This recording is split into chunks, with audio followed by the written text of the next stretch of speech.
Big question on the minds of so many in Metro Detroit. Will we see a UAW strike at midnight Thursday night? Union leadership saying it doesn't want one. Companies saying they're looking to prevent one. Business editor Rob Maloney live with a look at how all of the moving pieces here are or are not coming together. Rod.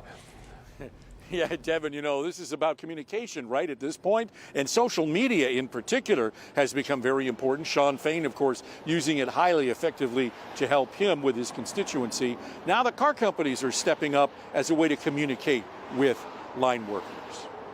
Our manufacturing team is the idea that making General Motors President Mark Royce and GM Global Manufacturing Vice President Gerald Johnson have teamed up for a couple of videos so far. Manufacturing is so important to our success. These changes are driving demand. On the GM negotiating website and looking to allay fears about job security, they're telling current UAW membership there are jobs for them in the electric vehicle transition. At GM, we believe the team members needed in the future for EV production is very similar to what's needed for a comparable ICE vehicle today.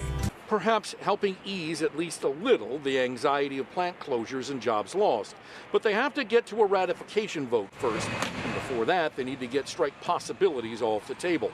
Longtime labor management attorney Dennis Devaney of Clark Hill in Detroit thinks it's going to be a long fall. I think there is going to be a strike. But not against all three companies. He expects to see a far more traditional approach if, in fact, we get to Thursday night at 11:59 p.m. than Shawn Fain has threatened. I actually think that the target probably is going to be Stellantis, and I think because of the background and the movement, particularly by Ford, I think there is a fair chance that there may be not an agreement by Thursday, but an extension of time to continue. And he also believes that GM would be granted that same extension. Now, that's the way it's been done in years past. Shawn Fain, of course, is completely throwing out the old playbook and using his own at this point. And so we'll just have to see. Talks ongoing. They haven't gotten to marathon status yet, which means going 24/7, but they have been ongoing and have kept very busy.